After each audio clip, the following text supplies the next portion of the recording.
Waziri wa Mawasiliano na Teknolojia ya Habari, Mheshimiwa Angela Jasmine Mbelwa Kairuki ametembelea kampuni ya huduma za taarifa za kielektroniki ya China Electronic Information Services Company (CEIS) na kupokelewa na makamu wa rais wa kampuni hiyo, Bwana Chen Wenhai, katika ofisi za makao makuu ya kampuni hiyo zilizopo katika jiji la Shenzhen nchini China, kujionea shughuli mbalimbali zinazofanywa.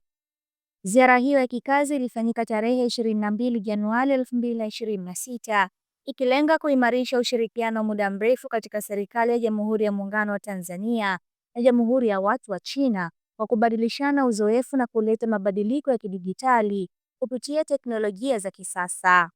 Waziri Kairuki amesema kuwa chini ya uongozi wa Mheshimiwa Rais Dr. Samia Suluhu Hassan, serikali ya Tanzania imefanya mageuzi makubwa kwa kuongeza huduma za intaneti yenye kasi, kuimarisha usalama wa mtandao, kukuza ujuzi na kujenga mazingira wezeshi kwa ubunifu mbalimbali na teknolojia za kisasa. Mageuzi haya yamelenga kuhakikisha kila Mtanzania popote alipo anufaike na fursa kupitia huduma mbalimbali katika zama za kidijitali.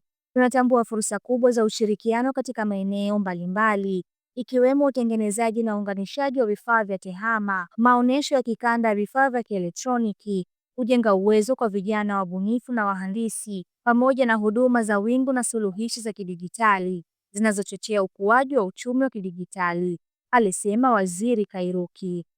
Kampuni ya CEIS ni kampuni inayotambulika kimataifa katika sekta ya vifaa vya kielektroniki, miundombinu ya kidijitali, usalama, mtandao pamoja na utafiti na bunifu wa teknolojia za kisasa kwenye sekta ya tehama. Serikali ya Tanzania na kampuni ya CEIS zilisaini hati ya makubaliano mwezi Oktoba 2024 ili kuimarisha ushirikiano katika sekta ya kielektroniki, taarifa na uchumi wa kidijitali, ambapo ushirikiano huu utaboresha utoaji wa huduma za umma na maisha ya wananchi kwa ujumla.